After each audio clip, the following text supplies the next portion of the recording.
The film takes place in the small town of Vengenberg, where a young girl named Yennefer lives with a skewed face and a disgusting hump in the family of a cowman. Because of her ugly appearance, the girl is constantly mocked by the locals, and one day when Yennefer is once again mocked by a couple of local young men, the girl accidentally opens a portal to the magical Tor Lara in Aretuza, where she's met by the young wizard Istrid. The guy is concerned. All magic leaves traces which wizards can use to find someone who has even an ounce of magic in them. He decides to save the budding sorceress and opens a safe portal that brings Yennefer home.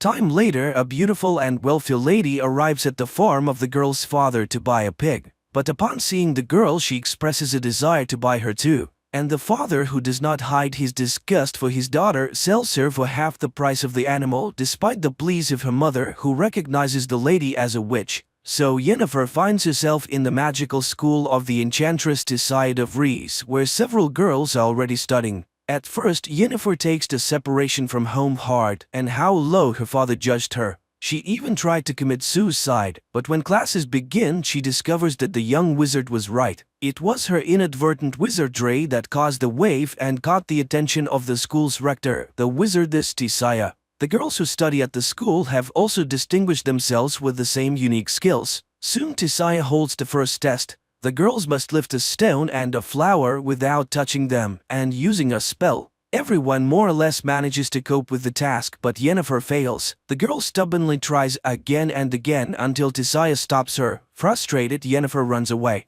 Later, she finds Istrid in the cave and tells him her name. Sometime later, Tissaia trains her female pupils to recognize man's greatest fear. She sees the girls in pairs and orders them to look into each other's eyes until they get inside their rival schemes. Yennefer pairs up to encourage the girl, but she again fails. Tissaia is enraged. Yennefer is useless. And this is because she's lying to herself. Even if she were a beauty, no one would love her. Although she's not the only one to whom she has problems, Yennefer shares the problems with her only friend, Istrid, who talks about her schooling. He too was having a hard time with everything. The boy offers to read his mind, and the girl succeeds. One night, Tissaia wakes the girls in the middle of a storm and takes them to the Tor Lara, the most powerful magic place in the continent, entrance to which is only open to members of the Wizard Brotherhood. Today, there will be a test in the art of controlling the flows of chaos, which requires catching lightning in a bottle. The girls do not believe in such a possibility, and some get strong discharges even after catching the lightning.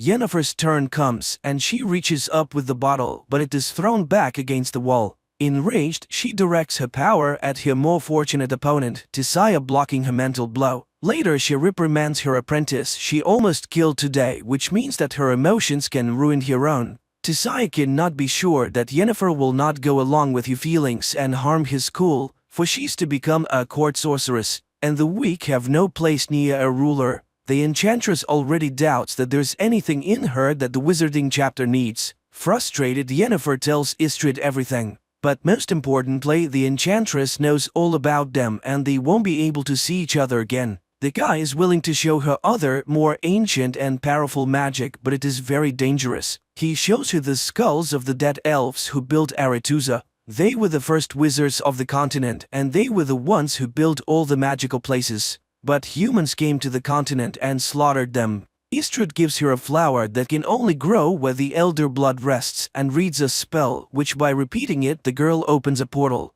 The astonished wizard does not understand how she managed to do it the first time, and Yennefer confesses that her real father was a half-elf who died in the purge. It was his blood that made her ugly. The boy kisses Yennefer and confesses his love. Later, she shows Tissaia the flower. It turns out that this was her assignment, to get the plant by applying the skills of false emotion. Yennefer hopes to be elevated. The enchantress promises that she will soon hear a knock and know when it is time. Meanwhile, Istrid is also reporting to his mentor Strigobor about what he has learned about the girl. One night, Yennefer hears a knock at her neighbor's door and, taking the flower, goes after them. She peeks out as Tissaia turns the four of them into eels. The enchantress knows the girl is here and orders her to come out and push her former fellow students into the water. They are now the conduits of magic for Aretuza. Yennefer performs this and then sees many silhouettes of former schoolmates in the water. Time passes. Yennefer enjoys a love affair with Istrid, applying what she has learned to enhance the effect of intimacy.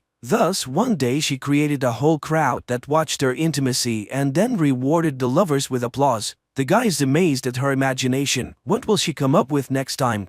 So the day of the final rite is approaching, after which they will be masters of their own destiny. Yennefer dreams of graduating from Aretuza and returning to her native Aedirn as a powerful sorceress to show her longtime abusers and her father what she's been able to achieve. In addition, all Aretuza graduates are perfected before being sent to the different kingdoms. All physical defects are removed, which awaits Yennefer as well. The wizard in charge shows her his work, the flawless beauty of the graduates, and promises her an equally wonderful result. He suggests making her color and noble but strong gray. Tisai, on the other hand, teaches her to look in the mirror and see what Yennefer herself wants. She orders the girl to close her eyes and imagine the most powerful woman in the world. Yennefer complies with the order but does not yet see the promised beauty.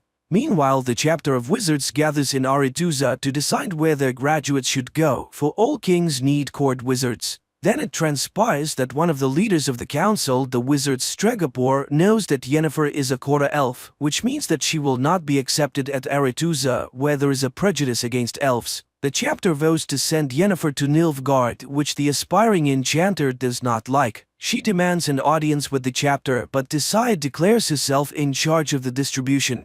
Yennefer is beside herself. She has no intention of wasting her life serving the king of a small southern kingdom and a lover of women. The tutor reminds her of the elven blood, and the girl understands how Stregobor knew about it. The initiation ceremony begins, which Yennefer does not attend. Worried, Istrid finds her behind a letter to her father asking him to confirm that she's his own daughter. The boy does not believe that this letter can convince the chapter.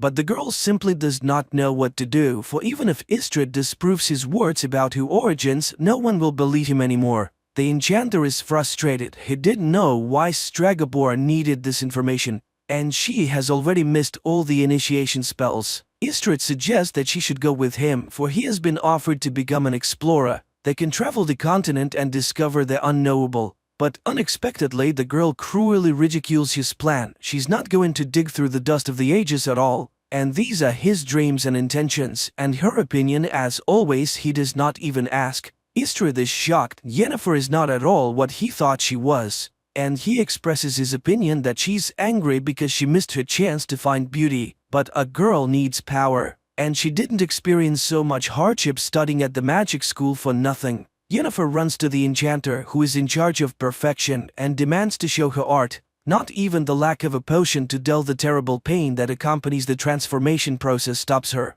As the magician begins the process, Yennefer asks for her eyes and the cut marks on her hands as a reminder of her former weakness. And the wizard informs her that every magic has a price. Having been reborn, she will not be able to walk. But the girl agrees to everything, even to the removal of her womb necessary for a complete transformation. The magician reads spells, and the girl screams in terrible pain and rips the chains with which she was tied to the table. Her spine straightens, her entire body seems to melt and shift from one form to another. Finally, writhing in pain, Yennefer loses consciousness. Meanwhile, in the main hall of Aretuza, the initiation ball continues. Suddenly, Tisai sees a door opening in which stands an unusually beautiful girl with violet eyes. She realizes that Yennefer has disobeyed her orders and hurries to take her away. But it is too late. The Aedirn ruler has already noticed the beauty. He invites her to a dance where he expresses his desire to see her as court wizard in his kingdom. Tisai has to retreat and only watch the dance of the king and the enchantress from afar. Directed based on a series of books by Sapkowski, The Witcher is quite curious, fascinating and vivid. The atmosphere of magic, the world of monsters and steel swords transferred quite well, so the adventures of the female protagonist will be even more exciting in the next episodes.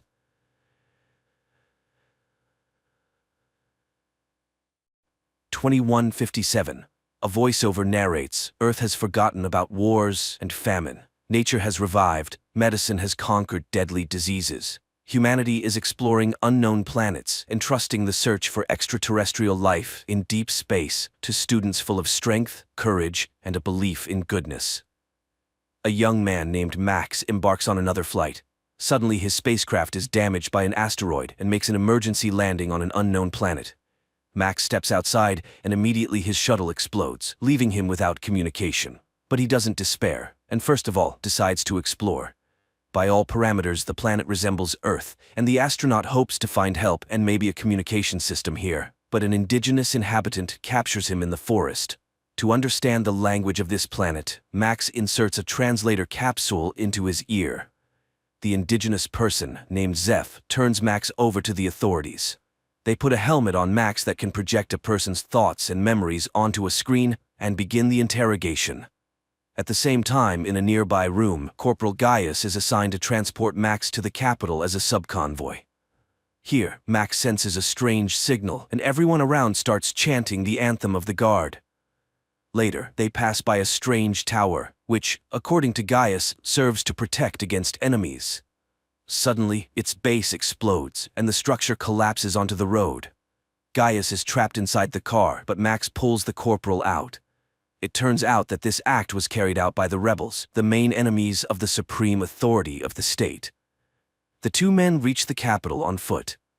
Meanwhile, the head of the Department of Special Research, known as the Wanderer, summons his subordinate named Fank and instructs him to deliver Max to the department. Fank takes Max away, while the Republic's prosecutor reports that the Wanderer has taken in a strange savage and instructs gathering all available information about it. Then it's time to activate the towers, and everyone prepares in their own way. The prosecutor enters the bathroom and clamps a special stick between his teeth. Meanwhile, Fank has a seizure, and while soldiers assist him, Max manages to escape from the vehicle. The shocked young man walks through the city, marveling at the unfamiliar and incomprehensible life. Meanwhile, the unknown fathers gather for a meeting, as they call the rulers of this planet. After a long walk, Max enters a local cafe where he stands up for a waitress who was insulted by one of the patrons. The grateful girl introduces herself as Rada. It turns out that she is the sister of Corporal Gaius. While escorting her home, Max gets into a brawl with a street gang and defeats them. Impressed, Rada takes him to her place. Later, Gaius returns home. Max starts asking questions about the workings of their world and quickly realizes that Rada and Gaius's minds are poisoned by propaganda and false information.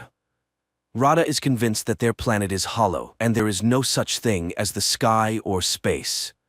Meanwhile, Gaius educates his new friend about the political structure of their state, known as Saraksh. The unknown fathers are the saviors of the homeland who have stopped wars with the help of defense towers that protect the country from attacks. Nobody knows the unknown fathers' true identities because they are not rulers, but public servants. At Max's request, Corporal recommends him for the guard. Max demonstrates a high level of training, which surprises Gaius. The two men often argue about politics, and one day Gaius admits that neighboring states hate Saraksh because they were once a single state united by a common history. Gradually, romantic feelings develop between Max and Rada. They go for walks often, and Max tells her about his home planet, Earth, and regrets that his parents believe he is dead. Soon, Max is tasked with catching rebels, whom they identify by their regular seizures reminiscent of epileptic fits. One of the rebels attacks the captain, and Max saves his life, after which the captain suddenly regrets catching them, as they are also human beings. Max reveals that he considered them something like savages. Later, Max attends interrogations and sees that the rebels are not terrorists, as the unknown fathers label them, but ordinary people with their ideals and beliefs. Max cannot come to terms with the cruelty of the interrogations and simply cannot believe that someone is paying the rebels to hate the government. Meanwhile, Fank reports to the Wanderer that he has found the savage, while Gaius and Max are summoned to the captain of the guard, who orders Max to execute the arrested rebels. Max leads the condemned to the execution site in the forest, but soon he returns to the commanding officer, drops his gear and weapons, as he has released the arrested rebels, and walks away. Max begins to speak about the real and just order of the world that exists on Earth. In response, the captain shoots Max, and Gaius is ordered to write a report about the transfer. Meanwhile, the unknown fathers are discussing an attack on neighboring states. The prosecutor advocates for starting a war, and the chief father orders them to come up with a pretext, such as an attack on a tower. During this time, Max's body is recovered by the rebels. Among them is a doctor who is astonished because, according to all the rules, Max should have died. He reveals that the unknown fathers are a group of conspirators who have seized power and eliminated dissenters, thus diverting the population's attention from poverty and corruption. The towers are transmitters of special radiation that hypnotizes the impoverished people, although most of them do not notice it. The minority, which includes the rebels, experiences excruciating pain. The transmitters are activated twice a day across the country, causing people to go insane and die. Max is recognized as one of their own and taken for an operation to sabotage the tower, organized by the prosecutor through a traitor. Amid gunfire, Max makes his way to the transmitter and detonates it. However, the rebel squad perishes. Max seeks refuge in Rada's apartment, where he reveals everything he has learned about the towers. Gaius does not believe this and suggests that Max should return to his home and take Rada with him. But at that moment, the guards storm the apartment and arrest the men. Max is incarcerated in a prison, where he is recognized by the indigenous Zeph, who is also a rebel. Max tells Zeph about the tower's destruction and the loss of the rebel squad. Meanwhile, the Wanderer asks the prosecutor to hand over Max to him. The prosecutor, however, requests in return to halt the development of more precise transmitters, as he fears that his secret will be revealed since his reaction to the radiation is similar to that of the rebels, meaning he is also a dissenter. Later, Max and other death row inmates are sent to clear the southern borders of the remaining war robots.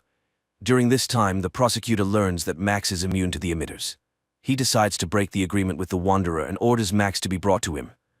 The next day, Max attempts to convey to the rebels the idea that they should not destroy the towers one by one but strike at the center, where the signal originates.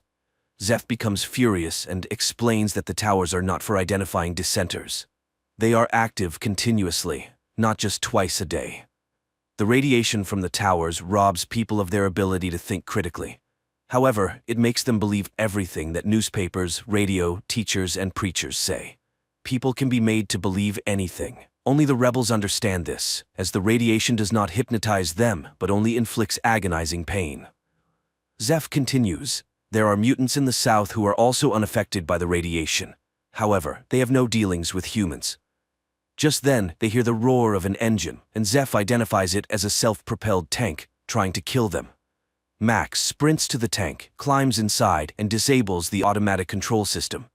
He then informs his friends that he is heading south to find allies and destroy the towers. At the border, the military attempts to stop the tank, and among them, Max recognizes Gaius. Taking him captive, Max breaks through the barricades. On the way, Max tells Gaius about the true situation on this planet, and Gaius becomes convinced of his accuracy when, at the designated time, he is outside the tower's range and does not feel the radiation.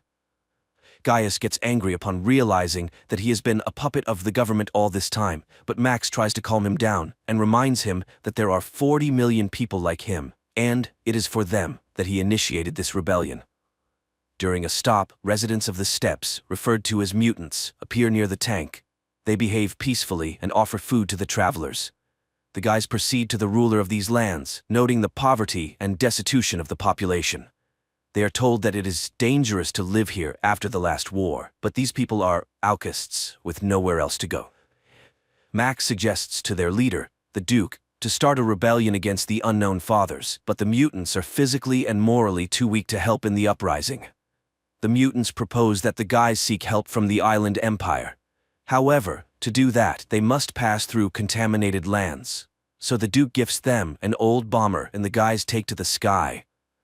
During the flight, the bomber is exposed to the radiation from the towers, and Gaius becomes fanatically devoted to Max, obstructing him from piloting. Max struggles to maintain control, and the bomber collides with a tower. Gaius suddenly snaps out of his fanatic state with no recollection of what he had just done. However, their aircraft is shot down by the automated anti-aircraft defense system left over from the previous war. The downed bomber crashes into the sea, but Max and Gaius manage to escape and reach the shore. On the shore, they discover an abandoned submarine, and Max decides to go inside. At the same time, in the city, the prosecutor orders Rada to be brought to him, and his men snatch her off the street. He claims to be Max's friend and shows Rada a recording of his escape. However, she doesn't believe him and refuses to assist the prosecutor in his search for her beloved. Rada is thrown into prison. Meanwhile, Gaius, impatiently waiting for his friend, swims to the submarine where they discover evidence of horrifying experiments conducted on prisoners. The guys reach the control room and view video recordings of mass executions of Gaius's fellow countrymen by the representatives of the island empire whom they were seeking help from. Gaius is horrified by the fact that these monsters could invade his country. It becomes evident that forming an alliance with the empire is not an option. The guys return to the shore, where they are met by a coastal patrol. It turns out that a war has broken out with a neighboring state, and like most of the prisoners, they will be sent to the front. Meanwhile, the Wanderer, desiring to lure Max into his department, engineers Rada's escape. He laments how the war has disrupted all his plans and assigns Fank the task of finding and bringing Max back, confessing that he is afraid of him. At the same time, Max and Gaius are dispatched to the front, where they reunite with Zeph. Their commander turns out to be the captain of the guard, who refuses to hand over the Earthling to the arriving Fank. The guys are sent into battle on old tanks when Fank finally locates Max. However, Max refuses to leave his friends and stuns the officer, tossing him into their tank. The battle commences, but Max directs his vehicle to the other side of the battlefield. Gaius blindly obeys him, influenced by the radiation, and pulls their unconscious friends out, which the captain witnesses. Gaius offers his body as a shield when the captain prepares to execute Max for desertion, but the wounded Max gathers his last strength and kills the commander. Max mourns his friend, but, upon hearing Rada's name from the now conscious Fank, agrees to cooperate with the Wanderer. After the battle ends, Max buries Gaius while listening to Fank's proposals. He will have an apartment on the Institute's premises, his car, and freedom of movement. But he will only see Rada once he proves his loyalty to the state. Meanwhile, the prosecutor heads to the Wanderer's department, where he deceitfully meets with Max. He proposes that Max overthrow the Unknown Fathers by providing the coordinates of the center that controls the tower system. Upon infiltrating the center, Max must activate special radiation, causing waves of depression, which will subdue all the people in the country, including the military. Then, Max must eliminate the Unknown Fathers. Afterward, he will become the ruler of the state and free Rada, who's in the Wanderer's hands. The prosecutor will serve as his advisor. Max takes Zeph with him and embarks on the mission. He arrives at the center and issues orders to his associates, instructing them to detonate the bomb in the trunk if he does not return. He easily gains access to the interior, but is halted by guards just before reaching the elevator. Max incapacitates them, but the men regain consciousness and pursue him.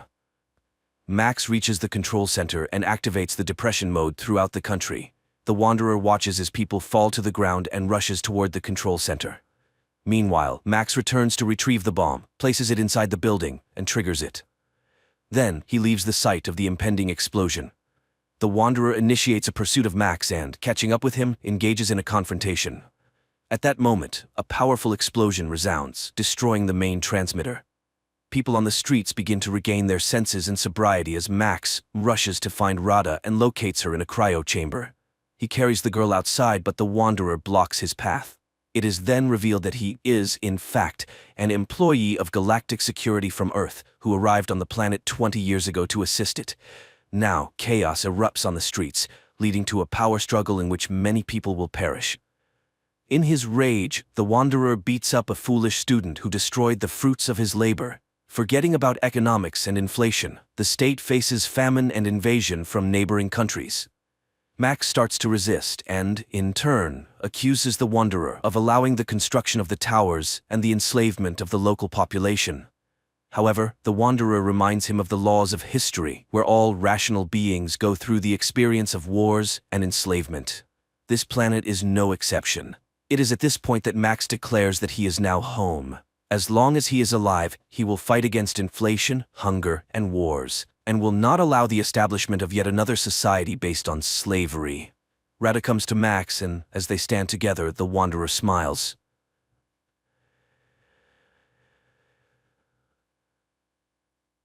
This is the police. This is the police. The scoops are on their way.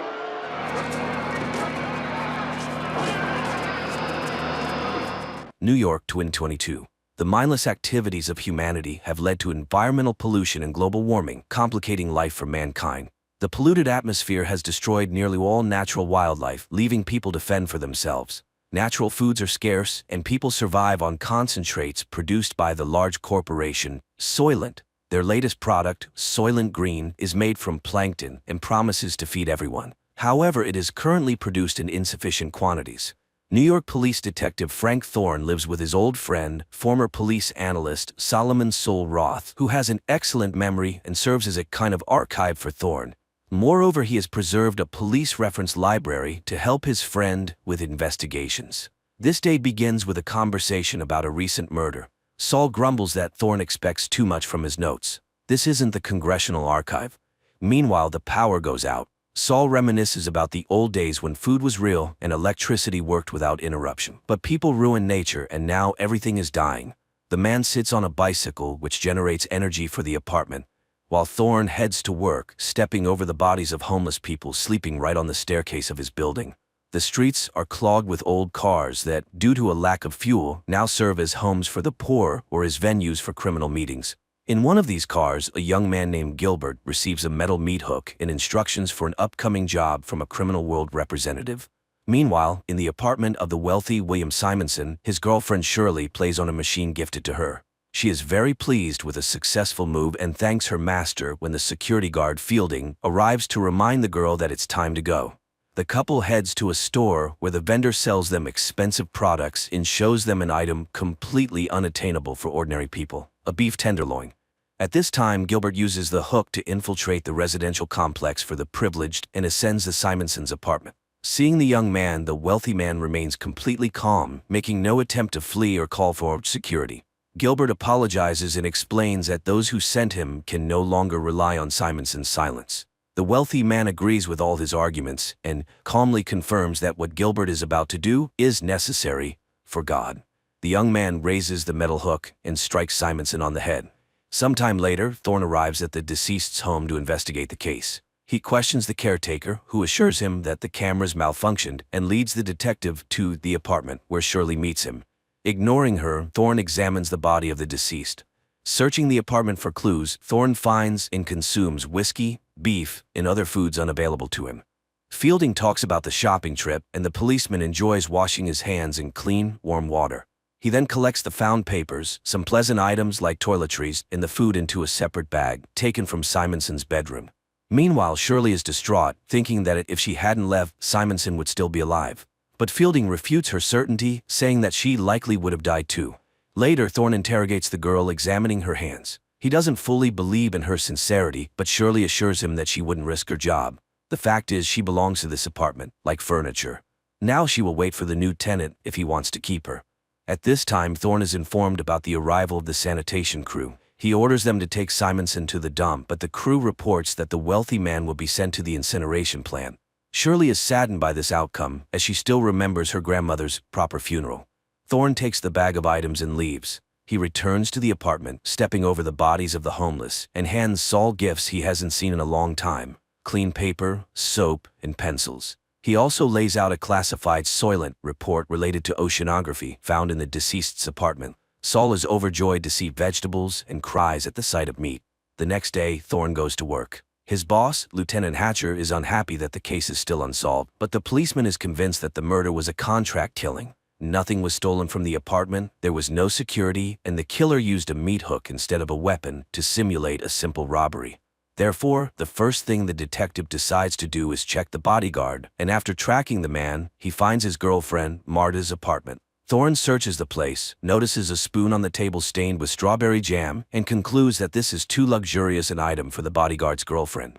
Returning home, he sits down for dinner, prepared by Saul from the products he brought the day before.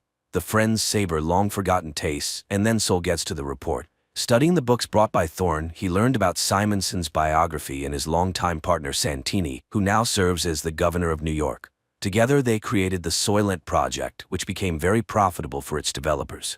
Thorne goes to the phone booth on the corner and reports to the lieutenant what he has learned, unaware that the person who gave Gilbert the meat hook is in his office. Meanwhile, a party is taking place in Simonson's apartment, organized by Shirley. Thorne arrives and demands answers to his questions. Shirley can't say anything specific, as Simonson didn't confide in her. However, she does know Santini. Simonson introduced her to him. In fact, Simonson had been acting strangely in recent months, worried and even visiting church. The couple retreats to the bedroom when the building manager bursts into the hall. He behaves very rudely with the girls, and Thorne declares that he asked them to gather to ask questions. The manager is forced to back off, but the upset girls leave. Shirley offers Thorne to stay the night, take a real bath, and enjoy breakfast. She doesn't like being alone and is happy with the man she likes, as the others don't ask her opinion. Thorne agrees to the invitation. The couple takes a shower together, enjoying amenities unavailable to ordinary mortals. Later, Thorne visits the church where the deceased wealthy man had gone. On the porch, he finds a dead woman with a child tied to her hand. Realizing that the mother can no longer care for her daughter, he takes the child and carries her into the church, but the building is crowded with people who have nowhere else to go. Finding the priest to whom Simonson confessed, Thorne tries to question him. However, exhausted by the huge, sick, and hungry flock, the priest only remembers the fact of the wealthy man's confession, not its details. Yet, under pressure from the policeman, he admits that the truth is killing him. It's so monstrous. Thorne returns to the lieutenant, who informs him that the Simonson case is closed, as it's a simple robbery. He asks to rewrite the report, but Thorne refuses to do so, finding everything too suspicious. For refusing to obey, Hatcher assigns Thorne to patrol the streets. That same day, Governor Santini is informed about the persistent policeman who refuses to close the case. Learning about Thorne's visit to the priest, Santini orders his elimination. Fielding goes to confession. Meanwhile, Thorne is patrolling the street where the Soylent distribution center is located. A large crowd gathers, and soon the product runs out, causing discontent among the crowd. The police recognize the danger and try to quell the unrest. However, people start rioting. The killer sent after Thorne tries to get close to him as machines with scoops arrive to load people into the truck beds and take them for processing. The killer shoots but misses, killing a woman standing next to the policeman. The crowd goes wild. The killer tries to reach Thorne, injuring several rioters and wounding the policeman in the leg. Thorne tries to capture him, but seeing the weapon, pushes the guy. He flies straight under the scoop of a machine and dies, depriving the policeman of the opportunity to question him and learn the truth. Nevertheless, convinced of Fielding's involvement in the conspiracy against him, Thorne sets up an ambush in the bodyguard's girlfriend Marta's apartment. The men fight, during which Thorne accuses the bodyguard of killing his boss and implicating the corporation in the attack on the policeman. Finally, he warns the man to stop following him, otherwise it will end very badly. After this, Thorne goes to Shirley. At this time, Solomon brings the oceanographic report to a group of scientists who call themselves the Investigators Bureau. Shirley has just finished bandaging Thorne and offers to go somewhere, but he doesn't know where they could run. Everywhere it's the same: hunger and a dying earth. The girl is upset as the new tenant is arriving today, but the policeman is sure she will please him. Meanwhile, the scientists announce the results of their research to Saul, and it is truly horrifying. Simonson, being a member of the Soylent board, learned everything, and his psyche couldn't handle it. The corporation realized they couldn't rely on him. To prevent him from talking, they eliminated him. Now, before going to the Supreme Council, they need to gather evidence. Saul is so shocked by the discovery that he decides to go to the place where they will help him die. Meanwhile, a new owner moves into Simonson's apartment. He meets Shirley and finds her attractive. That evening, Saul goes to the place, notifying Thorne in a note. The policeman immediately rushes to his friend. Saul is just answering the manager's questions. His favorite color is orange, and his favorite music is classical. The man is escorted to a private room where two young people help the old man undress. He is laid on a couch, classical music begins to play, and scenes of nature that no longer exist. Vanished forests, extinct wild animals, lost rivers, and the beauty of the ocean appear on a huge screen. At this time, Thorne arrives at the house of the Lord, and they guide him to Saul's room, but the doors are already closed, and entering is impossible. The detective can only watch his friend's last moments through a viewing window. He watches the beautiful scenes with Saul, marveling at the lost beauty of nature. But Saul notices him and is happy to be able to say goodbye to his friend. Before dying, he tells him about his discovery and begs his friend to find the evidence and reveal the truth. After waiting for the end, Thorne follows the stretcher, carrying his friend's body. The man manages to sneak into the basement, where the bodies are loaded into large trucks, and he climbs onto one of them. Soon the truck arrives at the center for processing human bodies, and Thorne watches as the bags are unloaded and sent inside the factories. The man goes inside and soon finds a conveyor belt that lowers the bodies to a lower level. Thorne follows them, and after tracking the process, the man realizes that Soylent Green is made from processed human bodies. However, the guards spot him, and the policeman has to flee, killing several guards trying to detain him along the way. He soon reaches the city and tries to contact his precinct, but the line is busy.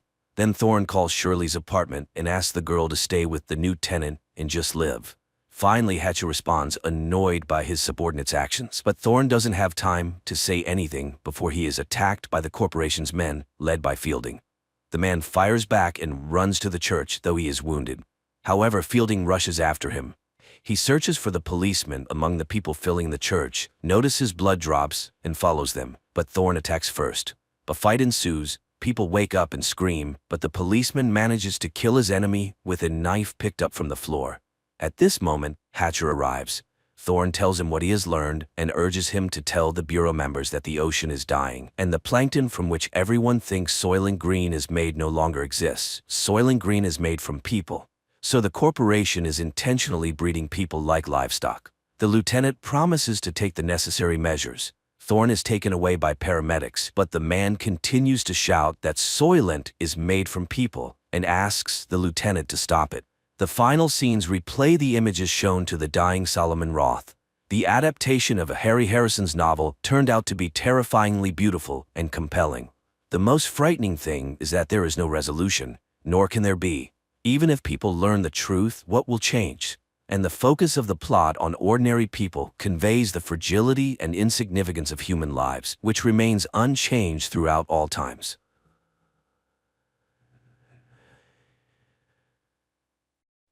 In a cabin in the middle of the forests of North Carolina, two people live, a woman named Nydia and her blind son Solomon. The only thing left from the father, a hunter, is an audio recording where he explains to the boy that they were forced to move to this place in the hope that his mother would be able to heal. But the hope was in vain. Nydia's condition only worsened. On that day, the mother calls her son to check the traps. Before leaving the house, the boy habitually ties a rope to his belt, the other end of which is attached to the porch. This measure is necessary so that the child can always find his way home, and so that the mother knows in which direction to look for him if something happens. The woman teaches Solomon how to set and find traps for animals, and approves of how quickly he learns. Later, she shows him how to properly skin animals without damaging the fur, which can then be used to make clothing. One day, the curious boy catches an insect and traps it in a jar, only to be saddened when he notices that the beetle no longer makes any sound. The mother explains that living creatures cannot survive like this. They need air, food, and water. One day, the woman suggests that the child go fishing to celebrate the birthday of his deceased father, who loved this activity and always took Solomon with him. Afterward, she plans to bake a cake, which excites the boy. The pair head to the river. Suddenly, Solomon notes that all the animals and birds seem to have disappeared, and a ringing silence surrounds them. The woman, who also notices this, jokes that they were scared of the boy and warn the fish in the river. The boy relaxes, but the unpleasant feeling remains in his soul. Sitting by the shore, he suddenly asks questions about death. Nydia is surprised but explains that death is simply a change of existence, like a chrysalis turning into a butterfly. Life continues but in a different form. But why is Solomon interested in this? After all, he is young, full of energy, and will live for a long time. After sitting by the shore with their fishing rods and not getting a bite, the woman suggests that the boy dig up some worms. He happily agrees and ventures deeper into the forest. The boy finds some worms near a rotten tree and feels an iron chain under the leaves. But as soon as he tries to pull it to find out where it leads, the mother arrives, sensing something suspicious in the forest. She praises her son for finding the worms, but suggests they finish fishing for the day. The pair return home, where the mother tends to the household chores, the garden and the goat, which provides them with milk. Solomon helps dig up root vegetables. The mother praises her son for his help, hiding that she feels worse and worse. In the evening, she bakes the promised cake and suggests that her son sing the traditional song, but the boy doesn't like it.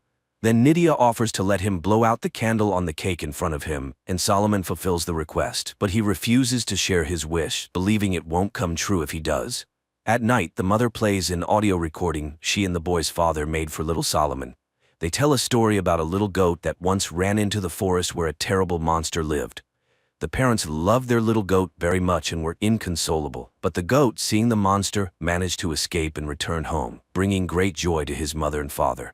They hugged him, and he promised never to return to the dark forest again. After listening to the story again, Solomon again raises the question of death, as he didn't understand his mother's earlier explanation. Then Nydia tells him about faith. However, the boy barely understands and declares that he believes in his mother above all else. The years pass, but one day the mother disappears, leaving the boy only a recording of her voice, in which she says goodbye to her son and reminds him of the 3 main rules of their life. He must always share with the forest everything he gets from it, half for him, half for the forest. The second rule, when he feels down and ready to give up, he must sing their song. And the third rule, he must never take off the rope. Time passes. Solomon becomes a teenager. He has fully adapted to life alone, hunting, fishing, chopping wood, and checking traps on his own. When he feels particularly sad, he listens to the tapes with the voices of his loved ones. One day while eating near the house, the boy hears a strange sound from the thicket. Putting down his plate, he rushes into the forest but finds nothing unusual, though he senses someone's presence nearby. Before bed, he listens to his mother's voice recording again. However, he cannot sleep. The boy gets up and leaves the house. Then he hears the plaintive bleating of his goat and runs towards the sound until the rope reaches its limit. At the very edge of the rope's reach, he manages to feel the goat's body in the grass, but at that moment, something unknown grabs the animal and drags it into the depths of the forest. Feeling his hands, the boy realizes they are covered in blood and tries to wipe it off. Morning comes. Solomon is frightened but continues to live according to his established routine, but one day he suddenly hears a gunshot in the forest. The boy rushes in that direction and stumbles upon a dead deer. But then, a man emerges from the trees, claiming it as his kill. Frightened, Solomon begins to wave his knife, and the stranger is forced to knock him out with the butt of his rifle. The boy comes to his senses, near his house. The hunter, sitting opposite, tends to his wound, apologizing for the harm caused. He read the name on the knife, Lucas, and assumes that's the boy's name.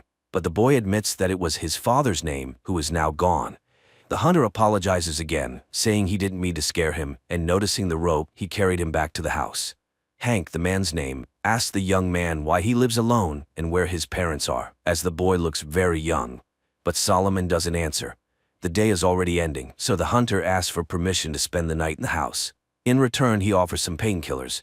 When the boy refuses, as he doesn't know what pills are, Hank promises to cook a hot meal from the deer, and Solomon agrees. Hank examines the house from the inside and realizes that the young man has never left its boundaries and therefore simply doesn't know about the outside world. Meanwhile, the boy listens to his mother's last message, huddled in the corner of his room, feeling uncomfortable in the presence of a stranger. Hank finds homemade books that Solomon's mother made for him and feels sorry for the boy. He behaves kindly and generously offers the young man the soup he prepared. He again offers to help the boy, saying he can guide him to people and help him settle into the big world. But Solomon refuses, which Hank attributes to his deep love for home, lamenting that he himself doesn't have one. He again asks about the parents, saying the boy looks a lot like the woman in the photo, perhaps that is his mother. After dinner, they go to bed, though Solomon doesn't part with his knife, but realizing that Hank poses no threat, he finally lies down. However, in the middle of the night, both are awakened by a loud and terrifying sound, similar to the roar of an unknown animal. Hank, armed with a flashlight and rifle, goes outside to check what's happening. It's quiet around the house, and the man heads into the forest. Soon he finds blood traces at the base of a tree and realizes that some animal has died there. On the tree itself there are bloody marks, and the bark is scraped off. Stopping, Hank surveys the area through his scope and notices something suspicious in the bushes. He fires, but the creature leaps from behind the tree with a terrifying roar and charges at him. Realizing he missed, the hunter runs. Reaching the house, he sees Solomon in some sort of trance. The boy just sways from side to side, humming a tune to himself, and doesn't respond to the man's questions. Hank, getting no answers, leaves him alone. After all, he believes he scared off the beast, and now they are safe.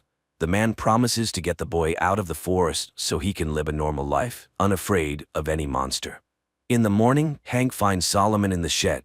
He offers to repair it since all the necessary materials are there, except for the chain. Solomon recalls finding a chain in the forest as a child and takes Hank to the spot. The man marvels at how the boy navigates using the rope. The boy explains that it's the only way to survive.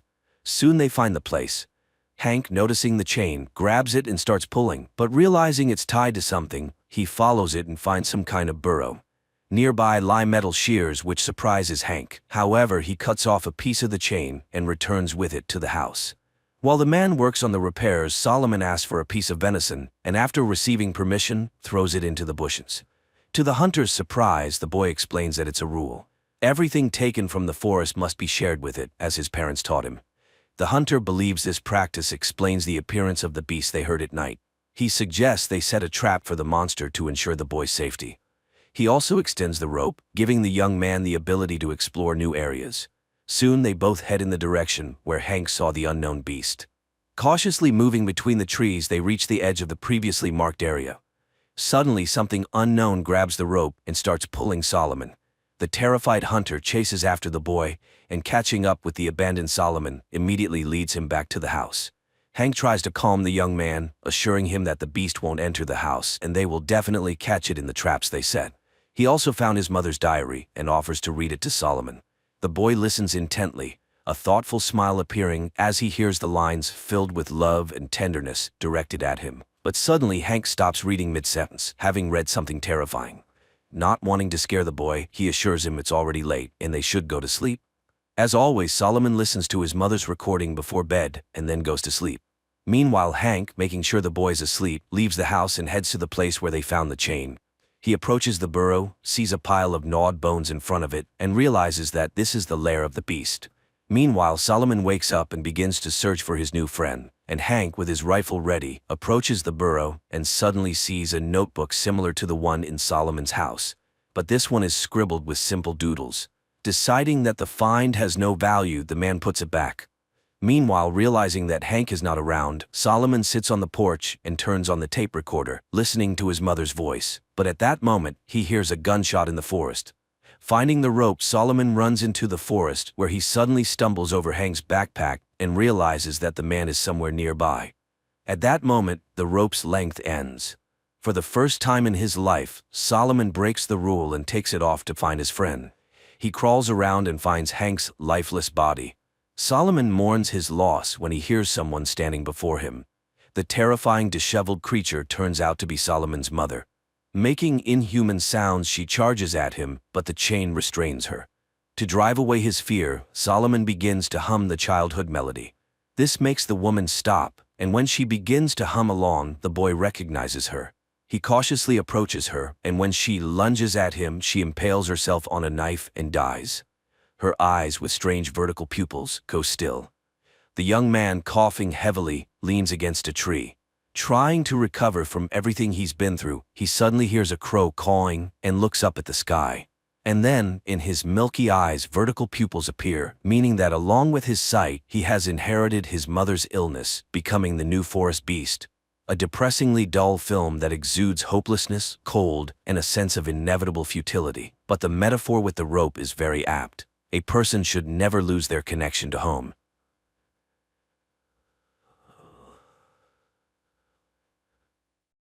Los Angeles, October 6th. For Mark Benford, the day begins as usual. After kissing his wife and young daughter Charlie goodbye, the FBI agent prepares for work and meets Nicole, the young nanny who looks after the girl. Olivia is also getting ready for her shift at the nearby clinic, but before leaving, she dials the number of her assistant, Bryce. However, at that moment, he arrives at the pier, intending to take his own life. At work, Mark and his partner Dimitri begin surveillance of a suspect. When the woman is joined by accomplices, the agents start a pursuit. The suspects notice the surveillance, leading to a high-speed chase. At the pier, Bryce prepares to pull the trigger, while the entire city remains unaware of what is about to happen. Mark takes a sharp turn, and something strange happens. His entire life flashes before his eyes. In this vision, the agent sees a board with clues and connections, and then he hides from bandits who have come after him. Coming to his senses, Mark realizes that he wasn't the only one who blacked out. Chaos ensues around him. Hundreds of cars have collided, and people are frantically trying to find help. The agents spot the suspect's car and head towards it. Only the woman remains alive, but she babbles something nonsensical about frightened horses. Mark leaves Dimitri by the car and rushes to his wife to check on her. As he runs through the streets, he realizes the situation is much more serious. The blackout affected the entire city and caused widespread destruction. Olivia informs her husband that hundreds of injured people are being brought to the hospital. She ends the call and attends to a patient, a boy involved in an accident. Amazingly, the teenager recognizes Olivia and calls her by name. At the bureau, the staff is urgently gathered, and Stan Wadek reports the first piece of information. People around the world lost consciousness. It is evident that millions of people died because of the blackout. But Mark is concerned about something else. He admits that he didn't just lose consciousness. During that time, it felt as though he was transported 6 months into the future, to April 29th, and he clearly saw what would happen to him on that day. His colleagues support him, and everyone shares their visions. Only Dmitri remains silent. During the blackout, he saw nothing. Mark and Dmitri organize a board to collect clues, and Benford recognizes it as the one from his vision. He mentions a name that stuck with him, D. Gibbons. According to him, this name is where the investigation should begin. Olivia hesitates, but eventually decides to tell her husband about her vision. She saw herself happy, but with another man. Mark convinces himself that it might just be an illusion, but his vision starts to come true that same evening. Charlie gives her father a bracelet that he saw on his wrist. Olivia has to take Charlie to the clinic so she won't be left alone. While she revives her daughter's favorite toy, Lloyd, the father of the injured boy. Dylan enters the room. The doctor is horrified to recognize Lloyd as the man from her vision, but he doesn't recognize her. In his memory, he didn't see his companion's face because he was always turned away. Meanwhile, the agents return to work, and unexpectedly, D. Gibbons herself comes to the bureau. It turns out she is a religious woman who brings the agents cupcakes and doesn't understand what role she is supposed to play in the global blackout. The agents check D. Gibbons and find out that on the day of the catastrophe, someone else with the same name used her credit card. Without delay, the agents fly to Utah, where they are met by Sheriff Keeban. During the conversation, the young woman mentions that she, like Dmitri, saw nothing during the blackout, and the guy hopes that it was just a peculiarity of some people. While the agents try to find D. Gibbons, the bureau studies a strange video. A man who remained conscious was spotted at a baseball stadium. Mark notices an abandoned doll factory, and recalling an image from his vision, suggests checking the building. The agents immediately realize that someone is inside the factory, but they fail to remain unnoticed. An alarm goes off, and hundreds of dolls begin to sing. Mark and Dmitri find the suspect, but they don't see his face. The psychopath utters a strange phrase and throws a lit lighter. Sheriff Keeban dies from shrapnel injuries. Dmitri understands that his fear is not unfounded. He didn't see his future because that day will not come for him. Checking D. Gibbons' phone yields results. The unknown person called an unidentified guy from the stadium. Hawk tells Dmitri about her vision. The girl saw herself pregnant in an ultrasound room. Following her colleague's advice, she decides to post her vision on the website that the FBI created to collect memories. Noah decides to follow suit. He also posts his information on the Mosaic website, stating that he saw nothing. The guy's inquiry is answered that same evening. An unknown woman calls from a hidden number and says she saw an intelligence report. According to it, the agent will die on March 15th, a maximum security prison in Germany. One of the inmates, Rudolf Geyer, strolls through the yard chatting with a guard about the blackout. That same day, Mark receives a message from the old man. He knows what caused the blackout, but will only tell Agent Benford in person. Dmitri meets Zoe, his fiancée. The girl happily tells him that in her vision she saw their wedding in Hawaii, and the agent begins to hope that he can change his fate. Mark gets permission for a trip to Munich. He meets with the old man, but Geyer promises to reveal the truth only if he is deported to the US and all charges against him are dropped. Dmitri meets the customs officer from Geyer's vision, and he confirms the old man's memories.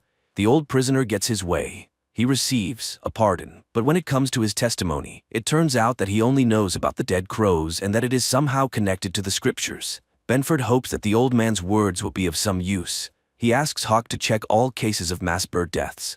The agents manage to find out that a similar incident was recorded in Somalia many years ago. Mark asks to be sent to Somalia, but after the failure in Germany, the agent's request is denied.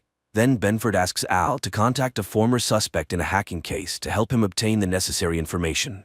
Meanwhile, Dmitri returns to interrogate the girl they were tailing on the day of the blackout. The guy is sure she knows what happened, but she insists that the agents are looking in the wrong place and that Dmitri should hurry, as he has little time left. Despite Olivia's request to transfer Dylan, he is kept in the ward, but she doesn't even suspect that the boy's father, Lloyd, poses a threat not only to her family. Answering a phone call, Lloyd talks to his accomplice, the one who, together with him, caused the worldwide blackout. The agents are attacked. This prompts the CIA to get involved, and all agents are sent for a polygraph test to determine why someone is now trying to eliminate them. After the interrogation, the government convenes a meeting to decide whether to continue funding the Mosaic project. Stan understands that this is the only way to gather enough information, and they must defend their case. The Senate hearings begin at 10:30 p.m., and the floor is given to Agent Benford. Mark starts to falter in his testimony because he hesitates to tell the truth. In his vision, he was drunk. While Mark struggles, his colleagues find something interesting. In satellite images, they find strange towers in Somalia. Hawk immediately informs Mark of the discovery. After a private conversation with the president, Stan finds his subordinates and tells Mark that they have secured funding. Mark calls Janice to share the good news and to warn her that they will soon return from Washington. But at that moment, the agents are attacked for the second time. In the dining car, a passenger notices an attractive fellow traveler, and to get her attention, he starts talking about the blackout. While he tries to charm the beauty, hoping to lure her to his compartment, Janice Hawk is brought to the hospital in critical condition. Learning about the attack, Olivia tries to call her husband, but soon, he personally appears at the hospital with his colleagues. The agents visit the deceased attackers. Examining the bodies, Dimitri finds a mark on one of them, a blue hand. Mark saw the exact same symbol in his memories, and it was somehow connected to the worldwide blackout. Dr. Simon Campos, the charming guy from the train, gets what he wants, and the girl ends up in his bed, but soon she begins to regret it. The stranger tells her that in his vision, he takes someone's life and enjoys it. Lloyd arranges a party for his son and brings him a Halloween costume. But as soon as the man gets distracted, Dylan leaves. The boy gets on the first bus he finds and makes his way to the right address. Dylan enters the Benford house uninvited, calling it his home. Dimitri finds another blue hand, but this time on a road sign. Following the direction indicated, he sees another marker and continues on. The nanny calls Mark and tells him about the little guest. The man is shocked to learn that Charlie knows the boy well, even though she has never met him before. Lloyd arrives at the house and immediately recognizes it as the one from his vision. Mark also instantly understands who this man is, and when Olivia enters the room, everyone feels awkward. The agents arrive at an abandoned house, which is also marked with a blue hand. Breaking in, they find several bodies with their hands smeared in blue paint. Returning his son to the hospital, Lloyd decides to head home for some rest, but in the backseat of his car, an old acquaintance is waiting. Dr. Simon Campos, the pathologist, informs the agents that all the deceased found in the abandoned house had taken their own lives. Agent Fiona Banks arrives from London at the bureau. Her American colleagues brief her on the Blue Hand ghost community. It consists of those who did not see their future, including all the deceased discovered in the abandoned house. Dressed as ordinary guys, the agents head to the ghost club. But to enter, the guests must play Russian roulette. The agents watch in horror, but when the leader of the movement takes the stage, they reveal themselves and arrest him. During interrogation, Dimitri tries to find out who hired the Blue Hand members that attacked Hawk, but Sunderland refuses to answer any questions, fully aware of what lies ahead. In his vision, Agent Goff heard himself talking to a lawyer. Al confessed to the attorney that he was guilty of the death of a woman named Celia. Tormented by these memories, Goff leaves Dimitri a letter and heads to the roof. To change his fate and avoid being responsible for someone's death, he makes a fateful decision. In his final letter, Al gives hope to everyone who saw something terrible in their visions. He assures people that the future can be changed. Simon finds Lloyd at the hospital, and Lloyd tells his accomplice that he wants to make an official statement and reveal the truth to the world, that they were responsible for the global blackout. Meanwhile, Mark takes his wife to the coast for a romantic weekend, but their relaxation is interrupted by a phone call. Benford is informed that a criminal with star tattoos on his hand has been found, the one Mark saw in his vision. Simon proposes a poker game to his accomplice. If he wins, the secret remains a secret, and no one will know about the blackout. If Lloyd wins, the scientists will make an official statement. Simon is confident that luck will be on his side. Hawk is protecting a witness to a crime involving the criminal with the tattoo. At night, Janice requests help from Dimitri and Benford, and Mark recognizes the person from his vision. Not wanting to take any chances, Mark shoots, once again altering fate and killing the suspect. Lloyd bluffs and wins the game. He refuses the money and asks his accomplice to prepare for the announcement. Janice receives an enhanced image of the first suspect and now manages to see the ring on his hand. This could be the first significant lead. Benford tells his wife that he was able to change everything and eliminate the man with the star tattoos on his hand. But at the same time, somewhere, a new plan is being put into motion, involving another individual with the same tattoo. He delivers a suitcase with rings to an unknown old man. Experts manage to identify the alpha symbol on the ring that belonged to the original suspect. However, no one can yet determine its exact meaning. New information emerges. The NSA discovered that several months ago, a suspicious call was made to Dimitri's phone. Dimitri realizes which call is being referred to and demands that he be given the caller's information, the only way he can prevent his own death. Mark finds a message on his wife's phone about his vision. He tries to figure out which of his friends could have betrayed him, but both Aaron and Stan are outraged by Mark's suspicions and deny any involvement. The agents listen to a recording of the call Dimitri received. They managed to determine that the anonymous woman was in Hong Kong. Despite the boss's orders, Mark informs Dimitri that they are flying to Hong Kong. The agents arrive in Hong Kong, where a local colleague is already waiting for them. Stan is furious that his subordinates disobeyed his orders, but Mark risks his job to save his friend. Lloyd addresses the nation with an official statement. He admits that on the day of the catastrophe, they were conducting secret experiments and takes full responsibility. But listening to the scientist's speech, Mark suspects that the real cause may be hidden elsewhere. Stan demands that the scientist be brought to him for questioning.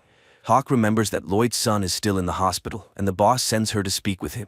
An unexpected event occurs. Simon Campos himself walks into Stan's office. The scientist insists that he disagrees with his colleague and believes that someone else caused the blackout. He agrees to help with the investigation if the agents grant him access to classified information. Hawk meets Lloyd at the hospital and offers him protection in exchange for information, but Lloyd refuses to cooperate and asks to be left alone. The agents try to locate the woman who called Dimitri. To do so, Mark has to break another rule. He threatens the cafe owner who attempted to withhold the necessary information. Stan shows Simon satellite images that revealed strange towers. The scientist admits that the towers are his invention, a laser designed to accelerate plasma formation. Simon can't understand how this is possible. The technology to create them is still in development. But even more surprising is this: he invented the laser in 1992, but the images were taken in 1991. The agents inform Simon about D. Gibbons, who probably created these lasers. The scientist promises to help find the person who stole his idea. Lloyd asks the chief physician to transfer Dylan to a safer clinic, but after the announcement, the scientist loses his credibility and the doctor refuses to help him. Then Olivia intervenes. She promises to do everything she can to ensure the boy's safety. Mark and Dimitri find the cafe where the woman who called is having lunch. She allows the agents to sit down, but admits that she regrets making the call, and that their visit might only make things worse. The woman claims that the shooter who will take Dimitri's life will be Benford. As proof, the stranger provides Mark's gun's serial number. Shocked by what he hears, Mark loses his temper and creates a scene. He takes the woman hostage and exits the restaurant. A local FBI agent arrives, and Mark is forced to back down. While Mark is in serious trouble in Hong Kong, Olivia is bonding with Lloyd. The scientist tells her about parallel universes in which they might have been together once. The agents are sent back to the States, and Mark is stripped of his badge. Meanwhile, D. Gibbons visits the Sears home. Dylan is being prepared for transfer. Lloyd and Olivia bid a warm farewell, but the doctor notices something amiss. The paramedics turn out to be imposters. They open fire on the security detail and, abandoning Dylan, take Lloyd away. Lloyd regains consciousness in a basement, handcuffed.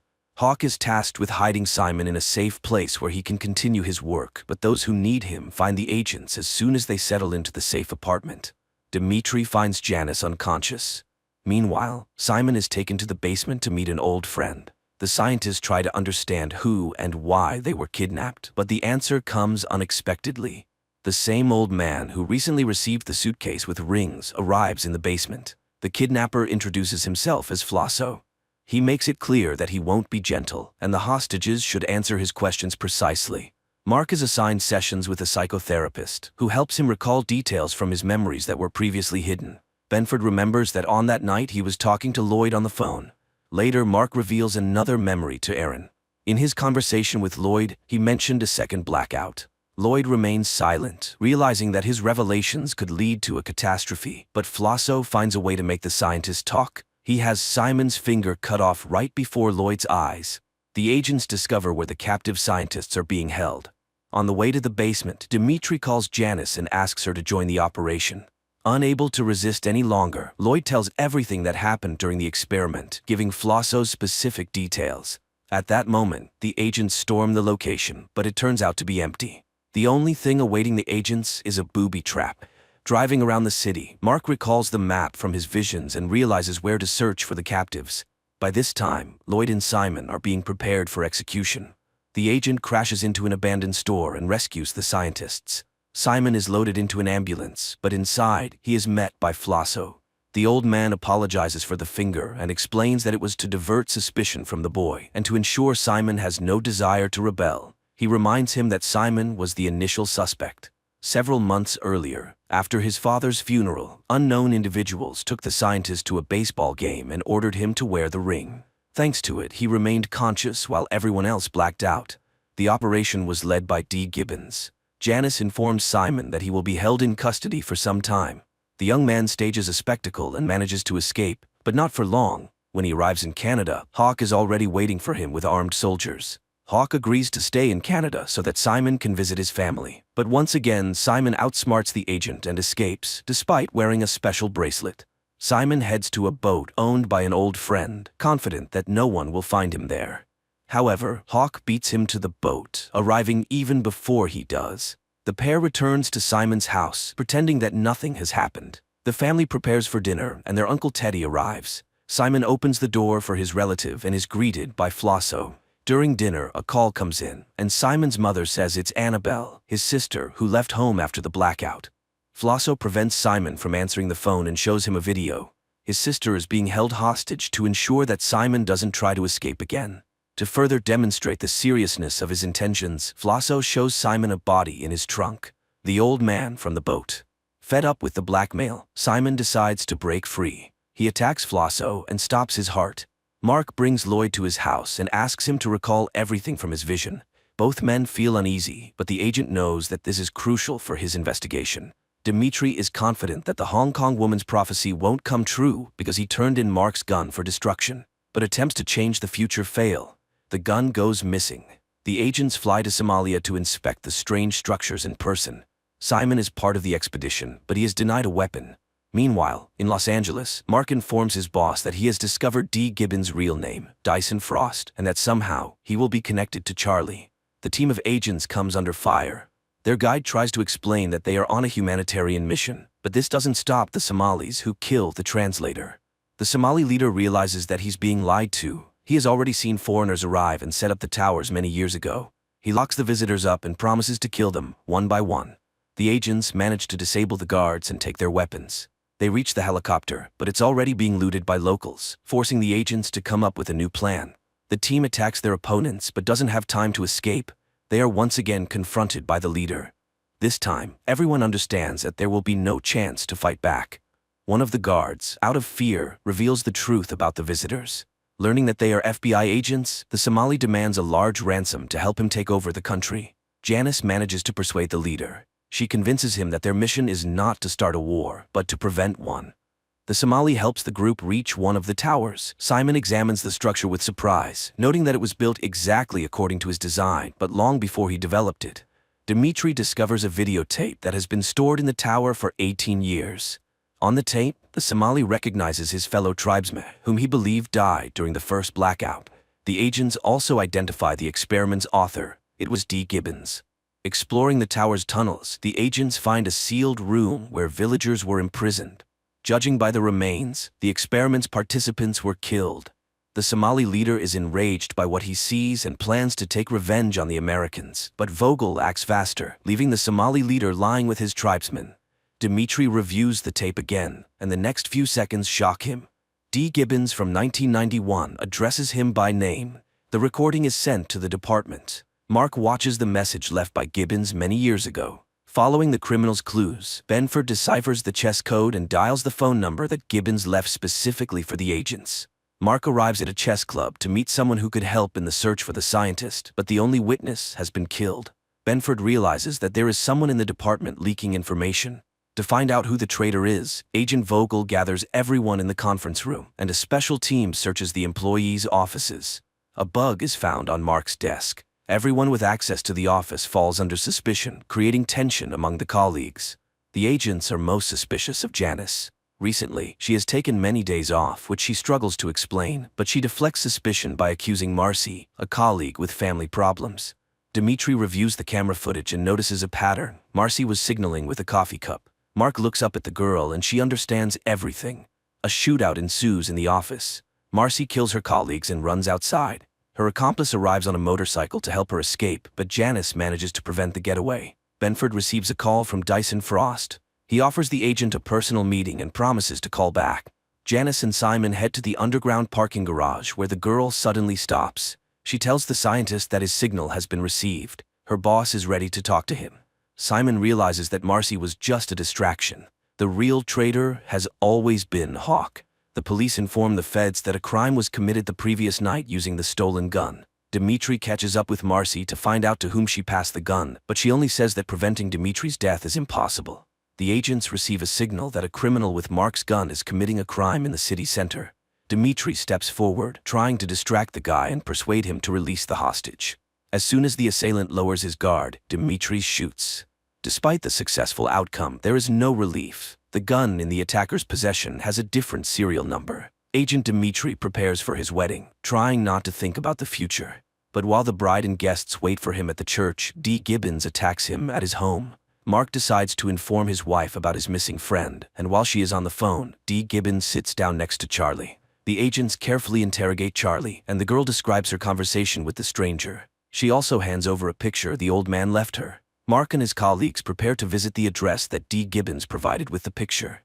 Meanwhile, Dimitri finds himself at the mercy of a gun, which the villain has attached to a special device. The mad scientist enthusiastically tells his hostage about his inventions and plans. He claims that Dimitri's death is his only chance to save his own life. Benford arrives at the designated location. Finally, a teenager approaches the agent and hands him a backpack with a phone. The agent follows all of the criminal's instructions without question to save his friend. He leaves his colleagues behind and, getting into the prepared car, successfully evades pursuit. D. Gibbons directs Mark along a highway through the countryside.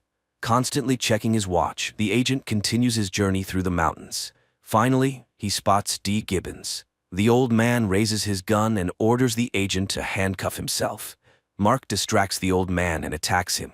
He demands that Gibbons take him to Dimitri, but someone no longer wishes to keep the witness alive. The scientist is eliminated.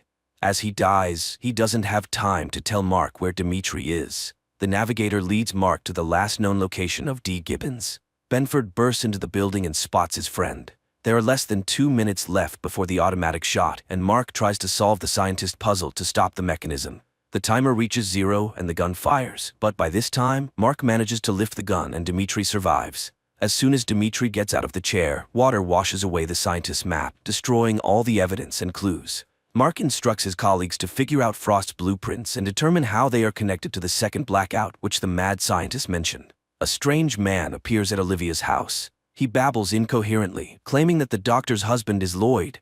Meanwhile, Janice delivers Frost's blueprints to a professor of archaeology, but the people for whom the double agent secretly works demand that she steal the originals and hand them over. Hawk is forced to take a risk. She steals the blueprints from the institute and sneaks into the office to retrieve the last copy from Mark's desk. Benford catches his colleague red-handed, but she manages to talk her way out by inventing a story about lost documents. Mark asks Hawk to come to the office to meet with the professor. The girl realizes that her deception has been uncovered, but Benford postpones the conversation and returns to his discussion with the scientist. According to the old man, the blueprints that D. Gibbons had were some kind of device for counting down dates. One of them is October 6th, the day of the blackout. Frost's words keep replaying in Mark's mind, and an idea strikes him. He breaks open the large chess piece hanging on the board. Inside, the agent finds a ring with an unknown symbol. Olivia meets Gabriel, the strange man, again. He keeps repeating random nonsensical words, but finally, the woman manages to discern the main point. The guy has been subjected to multiple blackouts, becoming a victim of Frost's experiments. Experts provide the scientists with the results of analyzing Frost's ring, and Simon makes an astonishing discovery. Inside the ring is a device that allowed its wearer to remain conscious during the blackout. Janice meets with her handlers. After failing the mission with the blueprints, she is given one last chance. This time, she must retrieve the ring from the vault and eliminate Benford. On a city bridge, Simon spots his sister. Annabelle delivers a message to her brother. They need him and the ring. Simon has only 12 hours, or else his sister will be killed. Dimitri arrives at a crime scene and learns that someone has been eliminating all those who managed to survive the predicted date of their death in the last 2 weeks. Simon memorizes the safe's code when Lloyd places the ring inside. As soon as the scientist is left alone, he decides to use this opportunity to save his sister. The agents identify the executioner who has been getting rid of all the survivors. It turns out to be Mr. Slingerland. The agents catch the psycho just as he tries to dispose of another victim, but despite all efforts to save her, an agent accidentally hits the girl. Mark discovers a minivan and Annabelle inside. He informs Simon, but it's already too late. The scientist escapes with the ring. The agents investigate Simon and his alibi for the day of the blackout. Using special software, they establish that he was indeed the prime suspect at the baseball stadium. Olivia brings Gabriel to Mark's office to help find clues. According to the madman, Benford's wall is full of errors, and he forces the agent to redo everything according to his notebook. During interrogation, Gabriel says that Frost wasn't the only leader. There was someone much more important, and he will repeat the blackout very soon. The deranged stranger shows a portrait of this person. It turns out to be the man Simon is currently talking to. Gabriel is set to be transferred to a safe house, and Janice informs her handlers about it. The minivan falls into an ambush, but instead of the strange madman, it's Mark disguised inside. But the agent's operation doesn't end there. He manages to infiltrate the villain's lair and capture the leader. Mark realizes who the traitor in their department is, but Janice still doesn't tell the truth. She claims she was only working for the CIA. Benford begins interrogating the main suspect. He wants to know how the villain caused the global blackout, but the scientist is confident that it doesn't matter. Regardless of how the day unfolds, the outcome will be the same. Benford will be dead by nightfall. Dimitri heads to Janice's house and finds Simon there. Hawk sees no other way out. She helps her partner arrest Simon, despite their previous arrangement. Despite warnings, Mark loses control and uses force to find out when the global blackout is planned. Stan realizes that Benford is not in control of himself and orders him to be removed from the office. At 6 in the evening, thousands of people gather in the streets to celebrate April the 29th, the day from the visions. Lloyd arrives at Olivia's house to ensure events unfold correctly, but the woman also decides to change her fate and leaves town with Charlie. Mark's chain of events also changes. He starts a brawl in a bar and ends up in a jail cell. With just over an hour left until the moment of truth, all the characters find themselves in different places, but Stan posts bail for Mark, and everything starts to fall into place.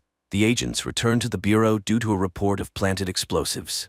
At the same time, Lloyd finds Olivia and asks her to return home so they can recreate the evening from their shared memories. The scientist's plan begins to unfold. Dylan writes the formula he saw Lloyd use on the mirror. The FBI building is attacked by masked assailants, but this doesn't stop Mark, and he finds himself in his place at the map with the clues.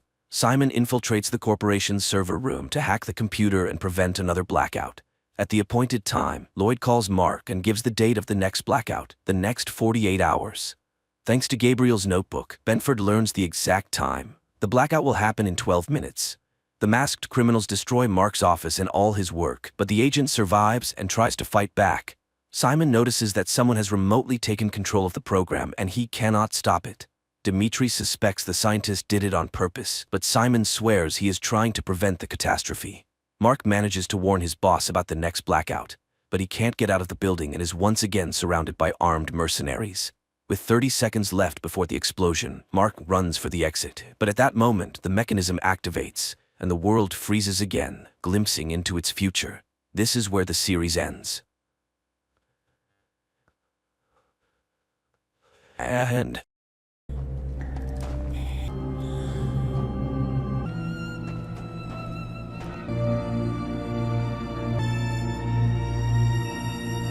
the episode opens with a flashback, capturing the moment Franklin first encounters Irene in a bar. Their meeting is sparked by a serendipitous pool shot that Franklin uses as an opening to engage Irene in conversation. This marks the beginning of their relationship. Leaping ahead about half a century, the narrative catches up with Franklin and Irene, now an elderly couple, deeply in love. Although Irene is confined to a wheelchair, their affection remains strong. Franklin assists her outside, aiming to share a view of the night sky together. They venture to a shed, where a hidden underground tunnel leads them to an unusual door. Upon entering, they find themselves mysteriously elevated to an interstellar viewing platform, as if transported among the stars. Franklin has observed Irene's growing desire to gaze at the stars more frequently over the last year. They visited their special spot a total of 865 times, with visits increasing since Irene's fall the previous year. Attempting to understand her insistence, Franklin finally confesses that he's grown weary of their regular excursions to the stars. He's ready to hand over their secret responsibility to someone else. However, Irene firmly believes that this mystery is theirs alone to decipher. Meanwhile, their neighbor Byron is suspicious that Franklin and Irene are concealing something in their shed, and he's determined to uncover it. The next morning, as they were driving away, Byron hurried to their car, but Franklin, who views him as an irritating busybody, didn't appreciate the intrusion. Later, while attempting to mow his lawn, Franklin brushes him off completely. Back at his house, Byron shares his suspicions with his wife Janine, who advises him to stay out of their neighbor's affairs, insisting it's none of their business. In the car, Irene suggests that Franklin could be friendlier to Byron, but Franklin dismisses the idea. Irene persists, encouraging him to cultivate friendships rather than focusing solely on her. Later, Franklin and Irene visit the hospital. Irene sees her doctor, who plans to run some tests as her symptoms appear to be worsening, although her exact condition remains unspecified. While Irene was with the doctor, Franklin went to run some errands. He then got a call from his granddaughter Denise and ended up going for lunch with her. She's worried about them, having heard from a neighbor that they're roaming around in the middle of the night going for strolls. Franklin passes it off as simply watching the stars, but Denise is not so sure. She's worried and broaches the idea of them leaving the house. Franklin vehemently declines. While Franklin is away, Irene seizes the opportunity to visit an old friend named Sadie at a care home. During her visit, she is disheartened to see Sadie's deteriorating mental state. Feeling the need to confide in someone, Irene shares her secret with Sadie, explaining that she's been on special journeys but is also grappling with a serious illness. When Franklin returns to pick her up, they both look visibly exhausted, the relentless march of time eroding their mental faculties. This is particularly evident with Franklin, who is showing signs of senility, forgetting essential tasks such as refueling the car and picking up Irene from the doctor's office. At their home, Byron is proudly showing Janine his new campaign sign, excited about his run for councilman. Janine suggests he could delay his campaign until next year, but Byron is eager to start immediately. After their conversation, Byron sneaks over to Irene and Franklin's house to snoop around. While investigating, he receives a text from Janine prompting him to leave abruptly. Back at home, the conversation turns to the inevitability of death. Irene encourages Franklin to embrace life fully and consider moving on from their home should she pass away before him. After spending a pleasant evening together, Franklin begins to sing to Irene, but soon falls asleep. However, Irene is restless and ready to take action. She writes a note for Franklin, expressing her decision to take control of her situation while she still has the ability. In the note, she promises to see him again and leaves it by the chair as she prepares to leave the house. Irene intends to visit the Martian landscape on her own, a place they've often traveled to together. Just as she is about to leave, she discovers someone lying on the floor, struggling to breathe and desperately seeking her help. The next morning, Franklin is awakened by the sight of Irene crawling toward the house, breathing heavily. She urgently tells him that there's someone in the shed. With concern, Franklin grabs a hammer for protection and goes to investigate. Downstairs, he discovers a stranger doubled over in pain. Franklin immediately assumes the man is a junkie seeking refuge, but Irene senses something more troubling. Adding to the mystery, the man is covered in blood without any visible wounds. Concerned, Franklin decides to call the police. Officer Thomas soon arrives at the scene. He conducts a thorough check of the premises to ensure there are no immediate threats. Meanwhile, the camera subtly focuses on Franklin's back, revealing a patch of blood spatter on his right shoulder, a result of him carrying the bloodied stranger. As Officer Thomas prepares to inspect the upper floor, Irene pulls him aside for a private conversation. She confides in him that Franklin's mental state is deteriorating and that he might be seeing things that aren't there. Her intervention convinces the officer, and he leaves the property under the assumption that the incident was a hallucination on Franklin's part. Meanwhile, the narrative introduces another subplot featuring Stella and her daughter, Tony. They are far from the urban hustle, in the serene mountains leading llamas across the vast, rolling hills, a stark contrast to the urban school environment Tony usually frequents. That evening, Tony welcomes Matthias to their house, believing this could be the beginning of a new friendship. However, unbeknownst to her, Matthias has an ulterior motive. He reveals that he was dared to visit what is rumored to be a haunted house and was offered 4,000 pesos to step inside, casting a shadow over their budding interaction. The local rumors swirling around Tony's grandfather's involvement in cultish activities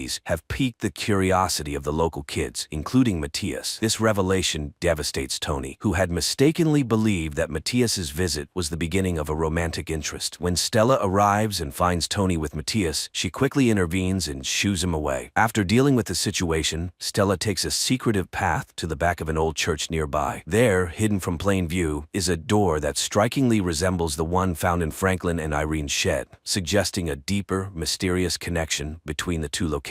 Back to Franklin and Irene, as the situation at their home becomes more dire, the stranger on their floor suddenly passes out and starts convulsively shaking. Irene, recognizing the symptoms from a past experience, suspects it could be related to a virus she once battled. She quickly sends Franklin out to get a refill of Tamiflu, hoping it might help. While Franklin is away, Irene takes the opportunity to sift through the stranger's belongings. She finds numerous gold coins and a photograph labeled Gabriel, suggesting a possible identity or connection. connection. With the man coughing uncontrollably and in obvious distress, Irene decides to take matters into her own hands. She prepares a homemade remedy she hopes will alleviate his symptoms and begins to read aloud from a book she found among his possessions, trying to soothe him with her voice. Byron, eager to gather support for his councilman campaign, is out trying to collect signatures from the locals, but he's finding it difficult to get any cooperation. Spotting Franklin entering the pharmacy, Byron seizes the opportunity and approaches him for his signature. However, Franklin declines and hurries inside the pharmacy. Inside, Franklin encounters a new pharmacist who isn't familiar with him or his prescription history. To ensure everything is in order, the pharmacist decides to call the doctor for verification before dispensing any medication. The doctor, wanting to discuss the situation directly, asks to speak with Franklin. This unexpected complication adds another layer to Franklin's already stressful day. Stella, unable to find Tony inside their house, grows anxious and decides to search for her by car. She eventually locates Tony and decides to take her to a restaurant to talk and give her advice over a meal. Tony expresses her feelings of isolation and the mockery she faces from peers because of the mysterious reputation of their house. Stella responds by hinting at a deeper family secret, explaining that every family member is a guardian of something significant, and assures Tony that she will understand her role when the time is right. Their conversation is abruptly interrupted when Stella receives a notification that the alarm at their house has been triggered. Alarmed, they rush back home to check on the situation. Meanwhile, back at Franklin and Irene's place, the stranger regains consciousness and introduces himself as Jude. He's uncertain of his origins, but believes he might be from the mountains. Jude also recalls being carried, which Irene and Franklin assume must have been Franklin's doing, though Franklin has no memory of it. Upon returning with the Tamiflu, Franklin displays a cautious demeanor toward Jude. Unlike Irene, who shows concern and willingness to help, Franklin is reticent and distant, focusing more on Irene as she starts to feel woozy and faint, indicating his primary concern remains her well-being. Denise, who is struggling to stay alert during her lecture, is fortunately assisted by a fellow student named Cliff, who offers her a cup of coffee. This small gesture leads to a connection between the two. They went out for a drink, and she told him about her family, but that was not entirely the truth. She told him she has taken on the significant responsibility of looking after Franklin and Irene. He asked why her father couldn't do it, but she brushed it off, saying he is busy. Meanwhile, a tense conversation unfolds between Franklin and Irene. Franklin confronts Irene about a secret she's been keeping concerning Dr. Maurice's advice. Irene agrees to follow the doctor's instructions, but in return she asks for Franklin's support as she continues to investigate the mysterious doorway and its significance. Although hesitant, Franklin begrudgingly agrees to support her quest. After receiving the notification of the alarm, Stella returns home with a gun, only to discover that an old friend has broken into her house. The intruder questions whether Stella is training Tony, hinting at a connection to the same mysterious elements tied to the doorway. That night, after Franklin has warned Jude not to harm Irene, Jude finds himself unable to sleep. As Denise and Cliff are about to depart, she tells him that she had lied in their conversation earlier, and she told him about her personal challenges, including the emotional weight of her father's voluntary death when she was just 5 years old. Jude quietly takes Irene's letter and stealthily moves through the house. Jude's actions take a startling turn when he retreats to the bathroom with a knife. There, he carefully cuts into his leg, revealing a strange cylindrical object embedded beneath his skin. It appears to be some kind of tracking device. Understanding the implications of being tracked, Jude decisively crushes the device, ensuring it can no longer function. After dealing with the device, he slips out into the night. Franklin delves into the mystery of the gold coins he found among the stranger's belongings. He takes them to a local trader who identifies them as Spanish doubloons, but the exact origin of their minting remains uncertain. Simultaneously, Stella confronts the intruder she found in her home. She sends Tony out and questions him about his presence. He responds by handing her a paper, describing it as a special assignment, and insists that she involve Tony. Meanwhile, Franklin, showing a gesture of care, returns home with a bag of clothes for Jude, the stranger who recently revealed his name. However, he specifically avoids giving Jude any of Michael's belongings, as the memories associated with them are still painfully fresh. Responding to Jude's simple request for food, they all head to a diner. The outing takes an uncomfortable turn when Jude becomes ill and vomits during the ride home. Denise is presented with a a significant opportunity by her superior Mark. She's been invited to join a newly forming research group which promises a substantial salary increase but also requires a hefty time commitment. This new role would not only be a step up in her career but would also demand she manage it alongside her ongoing internship, essentially doubling her workload. Faced with the potential benefits and the daunting prospect of increased stress, Denise feels torn and unsure about whether to accept the offer. Throughout these events, fragments of Jude's past begin to surface in his mind.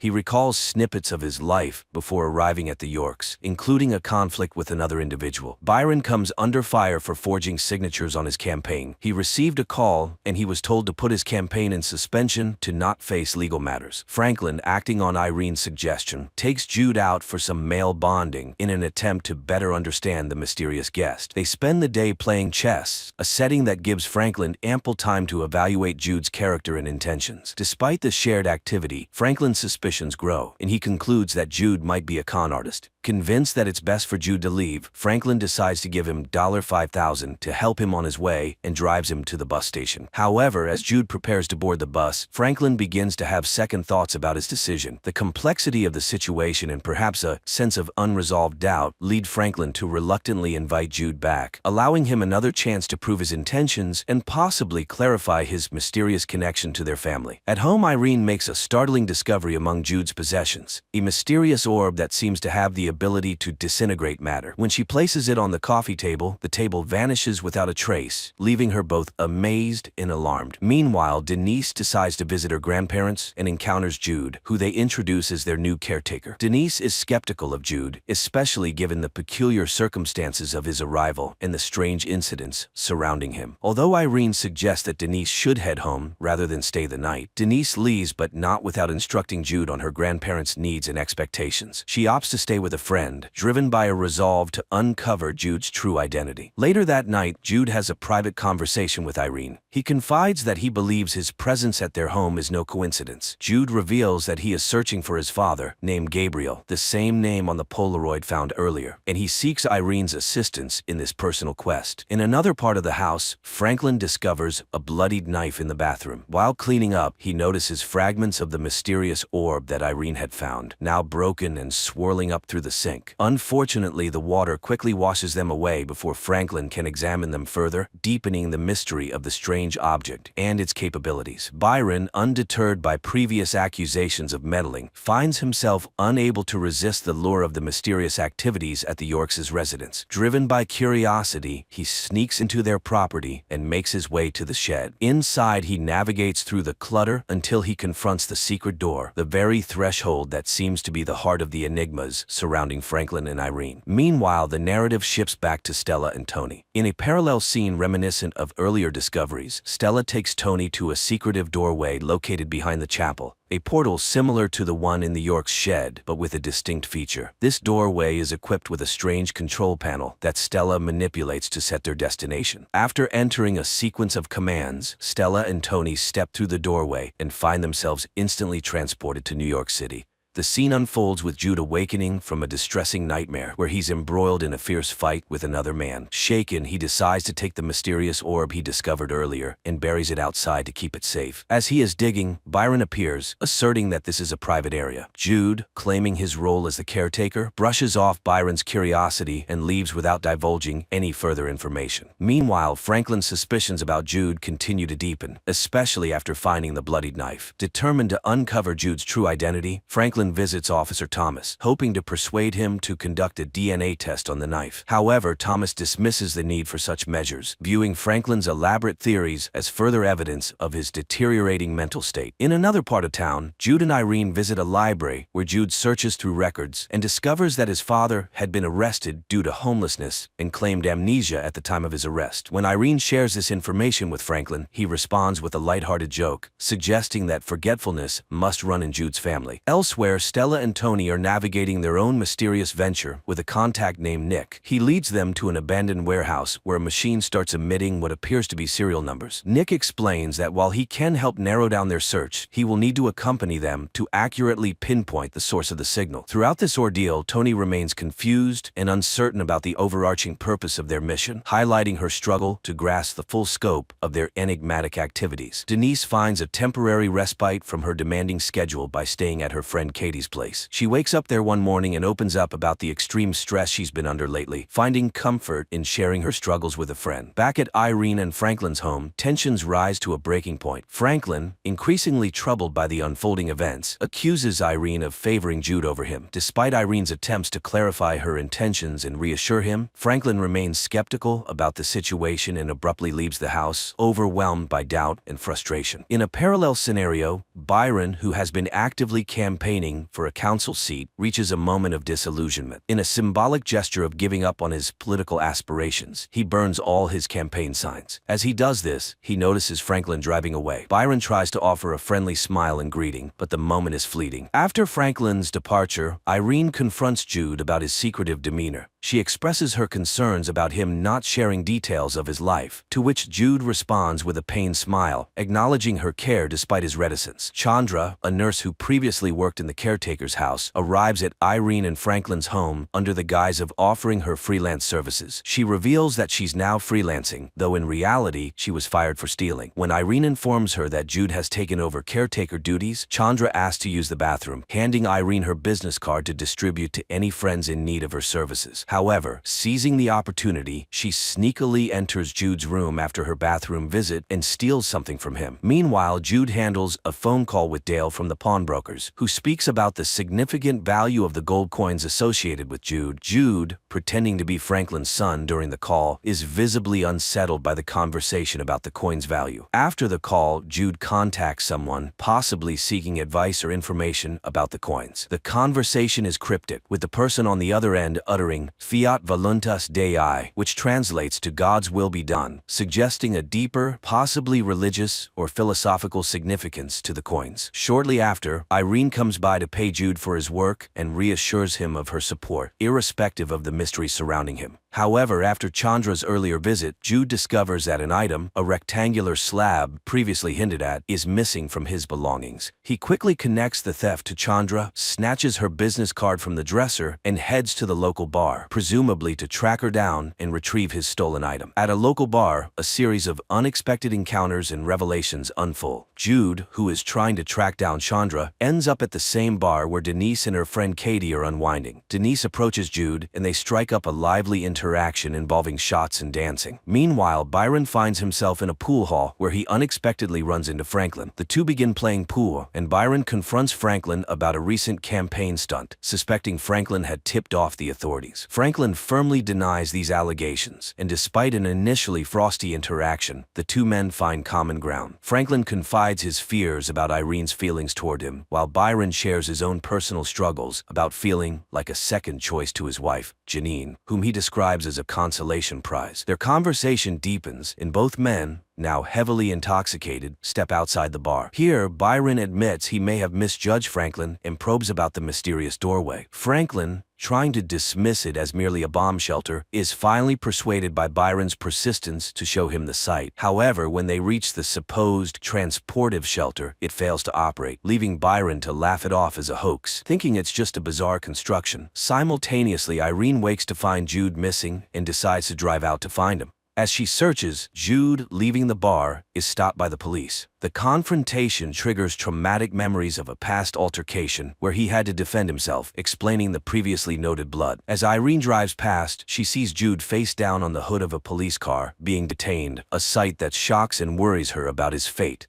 In the police station, Irene confronts a distressed Jude, who has run off and now finds himself entangled in a legal predicament. Urging him to be honest, Irene demands the truth if she is to help him. Jude, finally opening up, reveals that he was held in an isolated compound designed to guard the secret of the doorway, an enigmatic portal leading to what he describes as a barren alien planet, not the symbolic gateway others might believe it to be. Jude further explains that the blood found on him was from an altercation with men who tried to prevent his his escape from the compound. The stakes are high, as these individuals, should they find him, intend to kill him. Jude's ultimate mission is to locate Gabriel, who had previously ventured through the same mysterious doorway. With this newfound understanding, Irene manages to persuade the police to release Jude. On their way home, Irene attempts to downplay the significance of her own doorway. However, Jude insists that their doorway is part of a larger destiny, making it one of the most crucial portals among many. Meanwhile, the subplot with Tony, Stella, and Nick sheds light on the scientific and mystical dimensions of the doorways. They discover that the doorways are connected by invisible particles that span vast distances. While Stella views this phenomenon as a divine gift, Nick adheres to a scientific interpretation. Their quest to locate a specific package leads them to a massive transmission tower. Nick breaks into the network to pinpoint the package's location. However, their operation is nearly compromised when a utility worker arrives. Thinking quickly, Stella subdues the worker, securing him to his van's steering wheel with cable ties, thus ensuring their mission continues uninterrupted. As Nick and Tony proceed to their next destination in Illinois, Tony remains quiet, still processing the events from earlier. Meanwhile, Denise visits Irene and Franklin's house while they are at the doctor's, intending to return a jacket Franklin left at the bar. During her visit, she casually inquires about Jude's father, sparking a light-hearted response from him. Their interaction is interrupted by Irene, who returns with positive news from the doctor. Franklin takes a proactive step towards proving the existence of the alien landscape by handing Byron a disposable camera with undeveloped photos and urging him to get them developed as proof. In another subplot, Irene and Jude visit Chandra's place to recover the items she took. While Irene distracts Chandra with fabricated concerns about Jude, he sneaks upstairs and finds both the strange black trinket and a necklace containing a similar device to what was on his leg. Confronting Chandra, she defensively claims the items were gifts from those at the care home. Irene, seeking further information, promises to keep Chandra's secret in exchange for the source of the necklace. This revelation links the necklace to the tracking devices, explaining why Jude was so keen to destroy the one in his leg. Byron, having developed the photos, finds evidence of the alien world, capturing images of Irene and Franklin in that setting. Meanwhile, Stella, in a distressing episode in the woods, experiences flashbacks of her mother's death, adding emotional depth and backstory to her character. Byron's curiosity leads him to research conspiracy theories online, where he discovers a reference to the impossible door, a concept sketched by an Argentine missionary in 1723, which he connects to their mysterious doorway. Back at the doorway, Franklin and Byron inspect the area and notice bloody fingerprints on the control panel, the same type found at Stella's portal. Upon opening the control panel, they realize the orb is missing, which Jude had previously buried. Byron, piecing together clues from his observations in the woods, locates the buried jar and recovers the orb, further entangling himself in the mysteries surrounding the doorway and its secrets. The scene opens with a strained atmosphere at the dinner table, where Irene casually discusses teaching Jude how to drive. Franklin, however, remains detached from the conversation, his disinterest culminating in him excusing himself to take out the trash. During this mundane chore, he stumbles upon a letter from Irene, the contents of which shake his very foundations. Confronted with his feelings, Franklin accuses Jude of bringing turmoil into their home. Jude's retort, questioning the true source of the household's issues, leaves Franklin even more unsettled, prompting him to walk away from the confrontation. Meanwhile, in Illinois, Tony and Stella settle into a motel for the night. The situation escalates when Nick, having brought the orb with him, carelessly plays with it in the presence of a hired companion. Stella intervenes, dismissing the hooker and sternly reminding Nick of the peril they face, citing the tragic fate of his brother as a grim warning. Elsewhere, Byron, brimming with excitement, catches up with Franklin to discuss his discovery of the orb. However, Franklin, overwhelmed by personal troubles, dismissively informs Byron that he's preoccupied with other matters. In a significant turn of events, Denise decides to quit school, a decision that has been looming for several chapters. Her friend reacts negatively, driving Denise to leave and join Jude on his quest. Jude shares new details about his father, Gabriel, who similarly had to cut a tracker out of his leg after escaping shadowy pursuers. Returning to the domestic front, Franklin, after spending a night at Byron's, confronts Irene about the discovered letter and her perceived broken promises. The confrontation underscores the deep fractures in their marriage, revealing a relationship in crisis. Concurrently, Byron attempts to operationalize the orb by placing it in the control panel in the basement shed. Despite his efforts, the mechanism fails to activate due to insufficient power. Tensions between Nick and Stella continue to simmer, with Nick provocatively mentioning Stella's late brother, Caleb. Stella reacts violently, punching arresting Nick and leaving him with a bloody nose as she takes off with the van, stranding him at the motel. Jude, driven by the quest to trace his father's footsteps, decides to embark on a road trip to a remote area in Michigan. Denise, eager for the journey and the stories it may uncover, joins him. Irene, seeking a sense of adventure and perhaps a new purpose beyond her routine life, decides to accompany them, despite Franklin's decision to stay behind. For Franklin, their marriage and the life they built together have always been sufficient, but Irene yearns for more, highlighting a growing divide between their desires and aspirations. Back at home, Franklin handles unexpected business regarding the Spanish doubloons. He receives a call from Dale, the pawnbroker, who is eager to learn more about the origin of these rare coins. Franklin is bewildered, especially since it was Jude who initially dealt with Dale about the coins. Unable to provide answers and feeling confused, Franklin hangs up. This interruption is timely, as Byron urgently summons him to show him something new. Byron leads Franklin to the basement of the shed, where he has set up a large generator. His plan is to charge the circuitry connected to the doorway, hoping to provide enough power to activate it. They proceed with the setup, and the activation causes a massive surge of energy. The blast sends shockwaves through the neighborhood, disrupting electrical systems and affecting the natural environment,